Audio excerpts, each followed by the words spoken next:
I had consistently experienced a sense of discomfort with the concept of spirituality, a product of my upbringing amidst the desolate landscapes that my home, Spain, had become.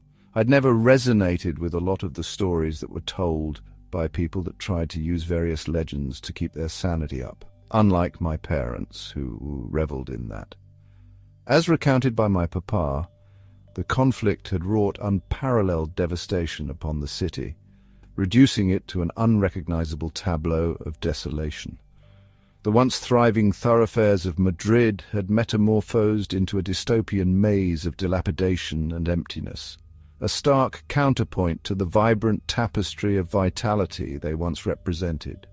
The sole vestige of chromatic presence was the uncanny emerald hue of the bioluminescent moss that adhered to the decayed edifices, which were once the epitome of human constructs. The inescapable reality, however, was that the detonations of war had irrevocably altered not only the physical landscape, but the very essence of humanity itself, as the inhabitants bore the indelible marks of such cataclysmic upheaval. I lived with him in the bowels of the city, in a shelter constructed from the remnants of our former lives. The air was thick with the scent of despair and the faint metallic tang of radiation that had seeped into our very bones. Our abode was a grim testament to the resilience of the human spirit, a place where we held on to the shreds of our past identities. After my mama had passed from the blight of pneumonia, Papa and I only had each other, our memories, and the whispers of a world that had once been. I had grown up understanding how the conflict began. My papa wanted his daughter to be aware of the horrors that had shaped our world. He would sit me down by the flickering light of our makeshift lamp, a contraption of old fairy lights powered by a dying battery, and tell me about the greed that had led to the war. He spoke of the insatiable hunger for power that had ravaged the earth and left us in this desolate wasteland. He spoke of the Americans, the Russians, the Chinese, all fighting for something so trivial, something that had brought about our end. Europe had become entrenched in conflict, retaliating in aid of our allies, Papa told me, and we became targets of our enemies in return. The two of us had a routine that had become second nature, something that we didn't even think about consciously anymore. Each day we would venture into the ruins, scavenging for supplies amidst the decay. The silence was our constant companion, only occasionally pierced by the distant howl of the wind or the mournful cries of irradiated animals. Papa was a man of wisdom and spiritual guidance, and when he spoke, his words were filled with meaning, at least to me. He would talk about a lot of things, but one of the things that particularly stood out to me was the time that we had found some solace amongst a group of survivors. This group, whose spirits remained unbroken despite the cataclysmic events that had ravaged the world around them, had established their sanctuary within the crumbling walls of what had once been a majestic cathedral.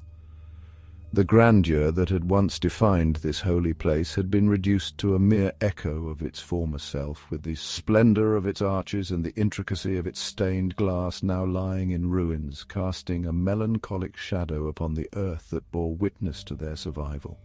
The very ground we trod upon was a testament to the transient nature of human achievement, the once sacred soil now coated with the remnants of a world that had been consumed by the unquenchable fires of destruction. While I was engaged in the gentle ministrations of a young girl whom I learned was called Lucia and had sought refuge in the sanctity of the sacristy, Papa engaged in conversation with what looked to be the leader of the group. This man was of a gaunt and slightly haggard countenance, yet there was a sharpness to his eyes that spoke of a keen intellect and a mind honed by experience. The air about him had been suffused with something that I couldn't quite place, zeal, perhaps. It didn't matter at the time. I had my task, the young girl, whose eyes held the depths of a sorrow beyond her years. It was my job to provide her with the comfort she so desperately needed, as I applied antiseptic and bandages to her cut legs and whispered words of reassurance. I had found that I could not help but feel a profound sense of isolation from the discussion that was unfolding between Papa and the leader of this makeshift community. The hushed tones of their conversation permeated the air, carrying with them an urgency that was palpable, even though I was not privy to the exact words being exchanged. Lucia had said, her voice small and tremulous, as she sat across from me on her makeshift bed of ragged blankets and dusty pillows. Her eyes searched mine, and in that moment I realized the gravity of her situation. Her innocence, a stark contrast to the harsh world outside the cathedral walls. This girl, no older than 11 from the look of it, had seen things that no child should have to witness. "I'm fine, Lucia. You stay strong, Querubin." Once I had finished tending to the young girl's wounds, I had rejoined Papa, who had been waiting outside the cathedral with a solemn expression. He spoke to me in hushed tones, his eyes reflecting a mix of fear and fascination. "What did you speak about? What did those hushed tones entail?" "Mihija, do not ever forget the magic that dwells within you. In this world where darkness reigns, we must hold on to the light of hope and belief." I had found the words uncharacteristically cryptic. It was unlike Papa to not give a straight answer, and so I pressed him upon it, but he just squeezed my hand and said, "It is just a piece of advice, Sofia, nothing more." I had wanted to question him further, not satisfied at all, but by this point the sun had almost disappeared over the horizon, casting a sickly red glow upon the ruins. The time to return to our shelter had arrived, and with it the promise of darkness that always brought its own set of terrors, and it was much better to walk in silence at this time of day than to lose focus in one's surroundings with an intense conversation. And it was this interaction that had plagued my mind ever since. The mention of magic and belief in a place where such concepts seemed to have been snuffed out by the harsh reality of our existence. I would confront him soon, but I did not know when. I rose one morning, my room in our shack illuminated by a feeble beam of light that pierced through the cracks in the wall. My thoughts remained tangled in the enigma of the leader's words and Papa's cryptic response. The silence of the city was a stark reminder of the solitude we faced, a stark contrast to the days when Madrid had been alive with the vibrant chatter of the living. I stepped outside, the cold air biting at my skin, and found Papa already waiting, his eyes reflecting the emerging day with an unspoken urgency. The sun was out and Papa was armed with his crossbow, and so I wagered that this could be a good opportunity to mention what had been plaguing me for weeks. I didn't know what year it was anymore, but I could still tell it was winter, the harshest one yet. The air was so cold it hurt to breathe, even though we had layered ourselves in the warmest fabrics we had scavenged from the decayed shops and houses. The city was eerily quiet, save for the occasional rumble of something unidentifiable in the distance. Papa had told me yesterday that he believed it was very early January the 4th, making today the 5th if he was correct. He'd said he knew from how the animals had begun to come out of hiding. He'd never cared this much about dates before, but something had changed in him since our visit to the cathedral. His eyes had a new spark, a hopefulness that had been absent since Mama's passing. I missed her. As we trudged through the streets, I pondered how best to broach the subject without alarming him. Finally, as we approached the edge of our designated scavenging zone, I summoned the courage to ask, "Papa, what did you mean when you talked about the magic and belief in the cathedral?" Papa's gaze remained fixed on the horizon, his grip tightening slightly on the crossbow. He took a moment before responding, his breath misting in the frigid air. "Sofia, the world we live in now, it's a harsh place, but sometimes belief can be a powerful force, even more so than the weapons we wield. Papa, please stop being so vague. What are you talking about?" I pleaded, my voice a mix of frustration and fear. His cryptic words had been gnawing at me, and the tension in his body language only served to amplify my unease.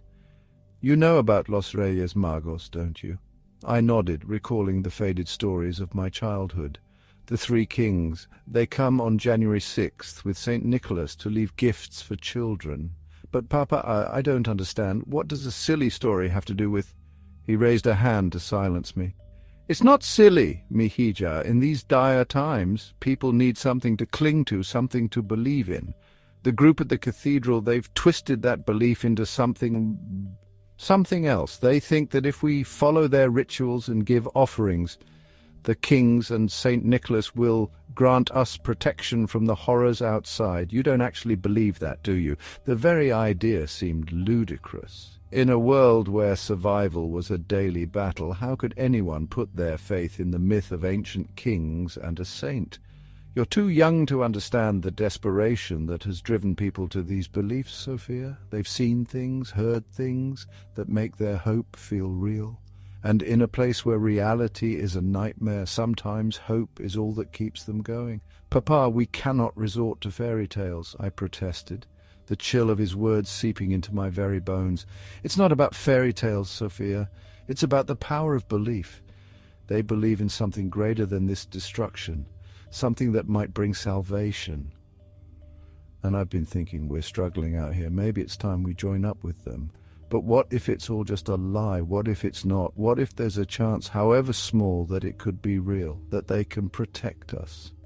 I stared at him, incredulous. The man I knew, the man who had taught me to rely on logic and reason above all else, was speaking of faith and magic. "Papa, we've survived on our own for so long. Why should we start believing in this now?"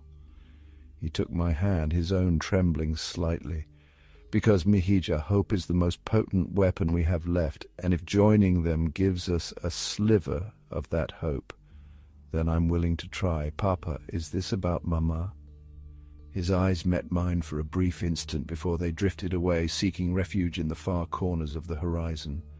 A profound sigh, one that seemed to carry the burden of his soul with it, escaped his lips. The lines on his face, etched by the years of toil and the ravages of time, grew deeper as he revealed a side of vulnerability I had only caught glimpses of in moments of solitude. "Yes, my dear, it is partly about her.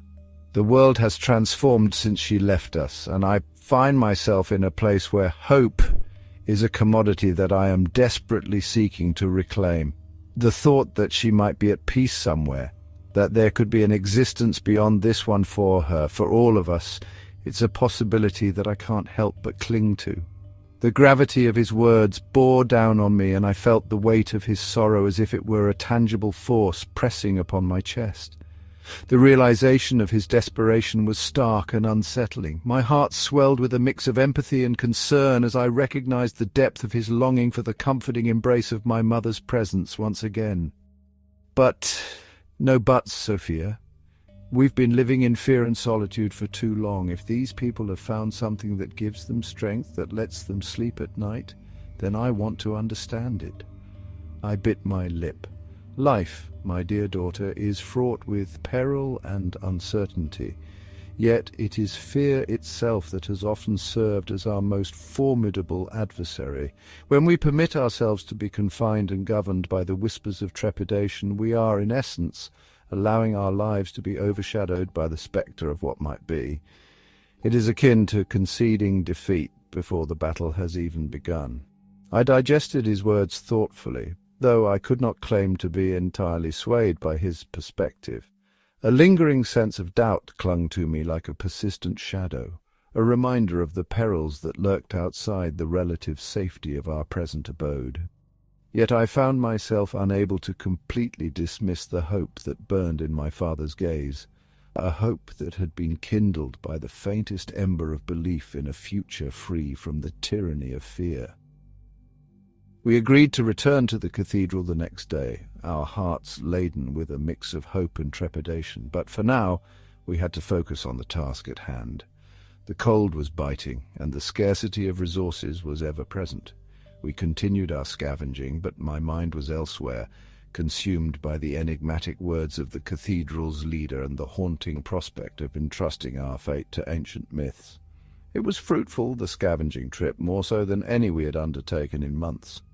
We found a stash of untouched supplies in the basement of a long-abandoned bodega, hidden away in a corner that had somehow evaded the notice of scavengers. It was a treasure trove of canned goods and bottled water, enough to sustain us for weeks if rationed properly. Papa and I trudged on back home, the snowfall getting heavier by the minute. The streets, once bustling with life, were now a canvas of white, the buildings mere shadows in the distance. The silence was so profound it was eerie. It was only broken by the occasional sound of something scurrying in the ruins, a stark reminder of the mutated creatures that had taken over our world. We hadn't been able to take everything from the bodega with us, so we made a plan to return as soon as we could. The shack was more than a welcome sight after the biting cold had seeped into my very soul. Papa and I worked tirelessly to organize the newfound bounty, the warmth of the fireplace providing a comforting embrace as we unpacked our spoils. Despite the excitement of our discovery, the conversation from the morning lingered heavily in the air, casting a pall over our usually jovial interactions. We didn't speak much at all, we simply just ate in silence, lost in our own thoughts. I knew he was thinking about Mama, about the possibility of a future beyond this desolate landscape, and I was torn between my skepticism and the desperate need for the warmth that belief could offer. The world we knew had been destroyed by the very same kind of belief that had driven nations to war. How could I trust in something so intangible now? Papa retired to bed, leaving me to tend to the fire. Its flickering flames cast eerie shadows on the walls, and I couldn't shake the feeling that our conversation had opened a door to a world I didn't fully understand. Eventually, I could no longer keep my eyes from drooping, and so I extinguished the flames and allowed sleep to finally claim me for the night. The next day dawned with a heaviness that seemed to cling to the very air we breathed. We gathered what we could carry and set out for the cathedral once more, the path we had taken only days before feeling eerily familiar. The city's silence was only punctuated by the crunch of snow beneath our boots, and the occasional gust of wind that whispered through the city like a mournful lament. I had noticed that Papa had not brought a weapon, and when I asked him about it, he mentioned that it was out of a gesture of goodwill towards the people we were attempting to ingratiate ourselves with. I did no such thing, still not fully convinced of this plan, though I did not tell Papa of this. He'd probably disapprove. The place was different from the last time we visited, more alive with anticipation. The survivors had set up makeshift altars around the cathedral, adorned with what little they had salvaged from the wreckage of their past lives. There were candles made from old crayons, twinkling lights from salvaged Christmas decorations, and even a few plastic dolls that had survived the ravages of time. It was both heartwarming and eerie, a testament to the human spirit's capacity to seek beauty in the bleakest of times. Sofia, Pedro, welcome. The leader, Alejandro, greeted us with a smile that didn't quite reach his eyes. His gaze lingered on our supplies before he stepped aside to let us in. "You've come at a perfect time. The night of the arrival of the three kings is upon us.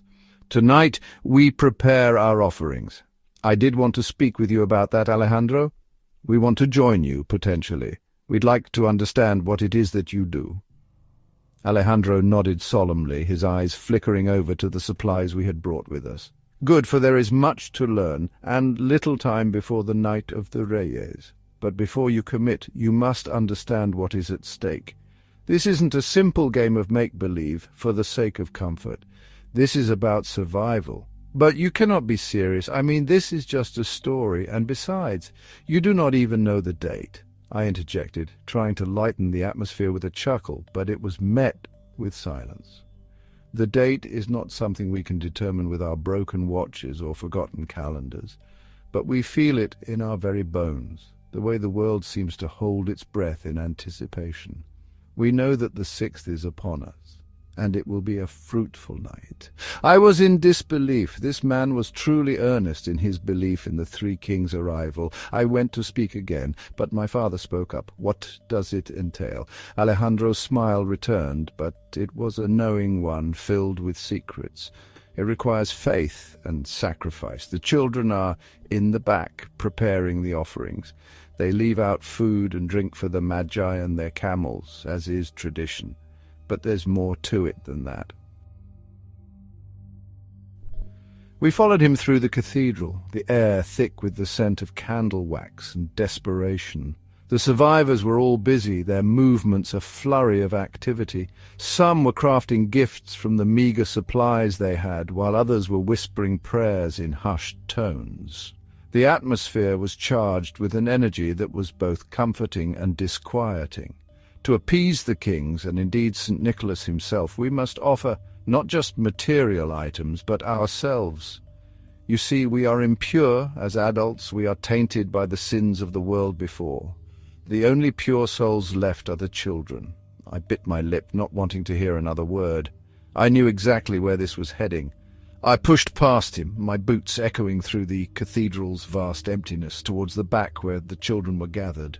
They were all so young, their eyes wide with hope and fear, their faces smeared with dirt and tears. The knife in my coat pocket was there if I needed it, but I didn't want to escalate things unless I had to, and I didn't want to frighten the children either. Among them I noticed the girl, the one who had captured my heart the first time we visited Lucia. She looked up at me with a mixture of curiosity and fear. I could see in her eyes that she recognized me. "Listen, you cannot stay here, these people. They want to abandon you," I blurted out, filled with emotion.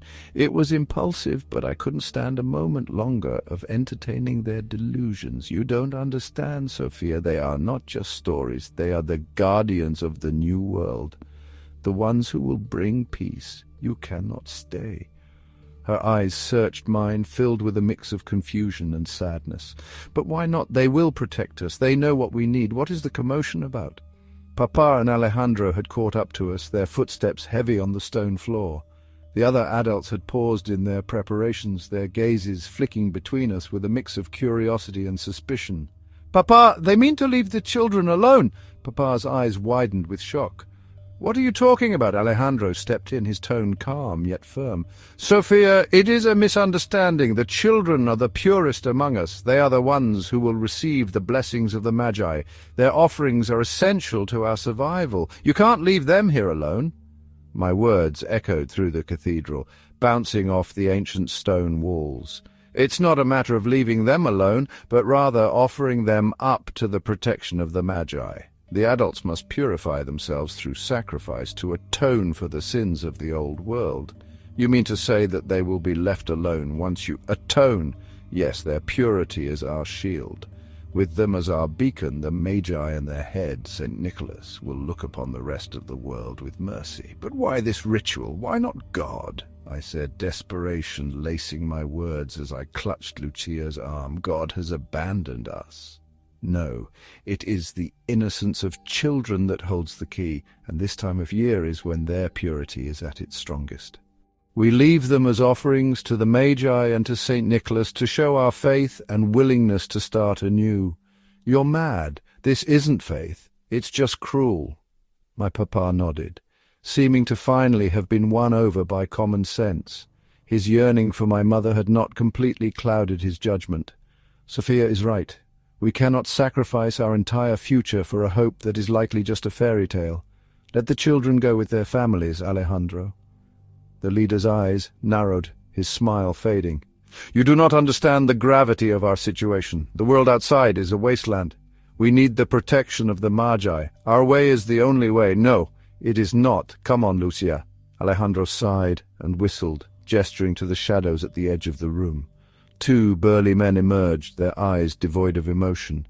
"I am sorry, but you must understand our faith is not something to be questioned. Restrain them." Papa and I struggled, and I attempted to retrieve the knife from the depths of my pocket, but I never got to even slip my hand in. They were deceptively quick, and we were no match for their brute strength.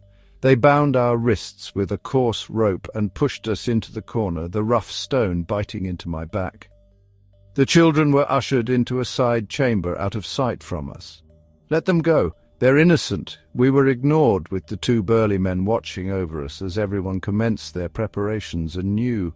Alejandro had left us there, his earlier warmth replaced by a cold determination that sent shivers down my spine. The candles flickered, casting eerie shadows on the faces of the adults who moved about the cathedral with a sense of urgency and purpose that was utterly alien to me. I glanced over at Papa, his expression a stormy mix of anger, fear, and regret. "I'm sorry, I didn't know. I just wanted to find a way to keep going. It isn't your fault, Papa," I whispered, my voice shaking with fear. The realization of what these people were planning was too much to bear. The room was a blur of activity, adults moving with a fervor that was both fascinating and terrifying. The hours dragged on, the tension in the air thick as the shadows grew longer. The adults were readying themselves for their purification. They had donned tattered robes, stitched with what looked like random symbols and patterns. Their eyes were wild with a mix of hope and madness. They set up tables in the middle of the room, piling them high with the supplies we had seen them with, along with their own meager offerings. The children watched from the shadows, wide-eyed and silent. The adults chanted in a language I didn't recognize, their voices rising and falling in an eerie rhythm. The air grew colder and my teeth chattered despite the warmth of the fireplace. Children's toys, battered board games and worn-out dolls were placed alongside jars of water and plates of food. As they continued chanting, I saw one of them bring forward a tray of cups containing a dark liquid, akin to red wine from the look of it, and they began to pass them around, with the two burly men hauling Papa to his feet, seemingly eager for him to join them. I watched with desperation, shouting out as he struggled against the two men, and I stood up, trying to aid him, only to be pushed back down. "Papa, no, the ritual is almost complete now. We offer the first sacrifice, to convince the saint and the Magi of our willingness to repent." The group leader turned zealot, gestured to Papa, and my heart plummeted to my stomach. "You can't do this!" I yelled, pulling at the ropes with every ounce of strength I had, trying to break free. And they broke, the ropes snapping under my desperation. For a few moments I thought I could save Papa, the children, and escape, rushing forward, only to be met with the cold, unyielding grip of one of the big men who had noticed my advance. He held me back, and despite my thrashing and kicking, swinging wildly with the knife, his arms were like steel bars, and he disarmed me, the blade clattering to the floor. With each of us restrained by one of the men, it was much harder for us to resist now, and I looked to my father, hoping to see resolve in his eyes, a spark that told me he had an escape plan. Instead, his gaze was cast downward, defeated. "Papa!" was all I managed, my voice croaky from the exertion of struggling. He offered one last struggle as the man holding him forced him to drink and swallow the dark liquid, and it was only now that I could smell the distinct scent of almonds as he choked and spluttered, unable to prevent the big man from making him consume it. Within minutes he was convulsing, foaming at the mouth, his eyes rolling back in his head. My own cries of despair were muffled by the hand of the other man who had covered my mouth, his grip tightening as I watched life drain from my father's body. His struggles grew weaker and weaker until finally, with a last agonizing breath, he slumped over, lifeless. The room was silent, the only sound the crackling of the fireplace and my muffled sobs. These figures moved with a purpose that was both mesmerizing and terrifying. They circled us slowly, their forms shifting and changing as they drew power from the tempestuous wind and the biting cold of the winter night. Each step they took sent a shiver down my spine, a silent testament to their unspeakable power. Their attire was regal and resplendent, adorned with the finery of a bygone era. They bore the unmistakable visage of the three kings from biblical lore, their majestic presence palpable despite the dire circumstances that had brought us here. Growing in intensity, The howling of the winds outside seemed to become deafening, and the church doors swung open despite being bolted shut. The air crackled with energy, and the candles flickered violently, some even being extinguished by the sudden gust. The adults froze mid-action, their chanting cut off abruptly. "The Magi are imminent. Do not stop chanting, and drink your own fluid," Alejandro instructed, his eyes wide with fear and excitement as the wind grew stronger. They all drank, and as much as I tried to keep my mouth tightly shut, struggling with the last of my strength, I could not stop the burly man who was holding me in place from forcing the cup to my trembling lips. The liquid was thick and bitter, and the taste of almonds was unmistakable. I coughed and spluttered, falling to my knees as the rest of them began to feel the effects of the poison. Minutes passed, and the intensity of the energy grew, the wind howling like a beast outside the cathedral walls. The candles flickered wildly, casting macabre shadows across the room. I grew weaker as I watched in absolute awe as the wind and snow began to homogenize, the shadows around us coalescing slowly into humanoid forms before us. In a display that seemed to defy the very fabric of reality, the raging elements outside began to meld together in a whirling, chaotic dance. The wind and the snow spun into a frenzied vortex, the individual particles of ice and frost coalescing into a bizarre and disturbing unity. The shadows cast by the frenetic candlelight grew more defined and substantial, their amorphous edges solidifying into the semblance of limbs and torsos. I watched, my eyes wide with a mix of horror and fascination, as the shadows before us began to take on a life of their own. They grew and twisted, reaching out with shadowy fingers that seemed to beckon us into the abyss of darkness from which they had emerged. The air grew colder, heavier with the weight of their unearthly presence, and I could feel my very essence being drawn into the maw of their inky forms. The transformation was gradual, yet inexorable, as if the very fabric of the night itself was weaving these dark creatures into existence. The shadows grew taller, more substantial, their shapes morphing into the unmistakable outlines of humanoid figures. These figures moved with a purpose that was both mesmerizing and terrifying. They circled us slowly, their forms shifting and changing as they drew power from the tempestuous wind and the biting cold of the winter night. Each step they took sent a shiver down my spine, a silent testament to their unspeakable power. Their attire was regal and resplendent, adorned with the finery of a bygone era. They bore the unmistakable visage of the three kings from biblical lore, their majestic presence palpable despite the dire circumstances that had brought us here. And there, at the forefront of this spectral assembly, stood a figure whose identity was as clear to me as if he had been illuminated by the sun itself. Even in the throes of my weakness, I recognized him without a doubt. It was St. Nicholas, the revered patron saint of children.